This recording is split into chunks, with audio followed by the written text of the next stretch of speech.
This is probably going to be a long one. I'm going to have to break it up and put it on TikTok, and I'll put the whole thing on YouTube. Late Night Prayer Ministry YouTube. Come visit me. God loves you. I love you. Peace. I'm having a difficulty now because I have a pastor that I was going to his church that did not believe in free will. This is bothering me. This is irritating me because without our free will, nothing means nothing. God did choose us. Yes, God chose us. God chose everybody. He chose everybody before He even created the earth. Before He done anything, He chose who He wanted, and the ones He chose that He wanted were the ones He let be born. So therefore, everyone on this earth that was born by the grace of God, or born into the grace of God, into sin, God chose. God chose all of us. And where our free will comes in is if we decide to listen to the Word, whether it's coming from a pastor, coming out of the Bible itself, or someone else just telling us about God, Jesus. It is up to us, and it is our free will whether we listen or not.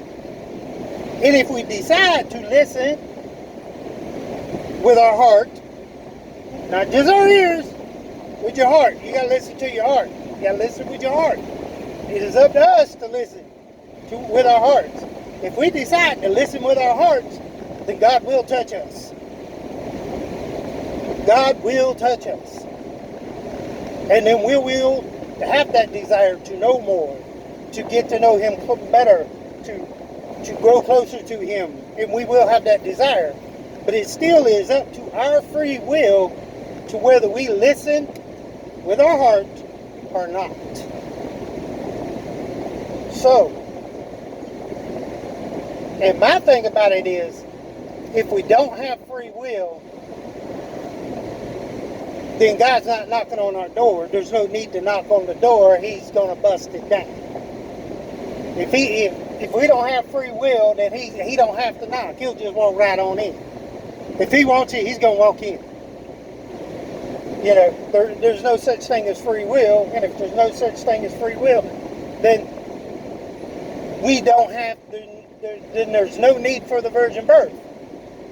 And if there's no need for it, then there's no need for the crucifixion. If no need for crucifixion, there's no need for grace.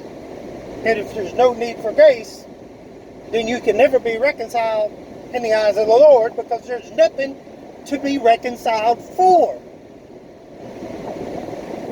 Therefore, there is no such thing as salvation, and the Bible is just a book that you read. All of these things work together.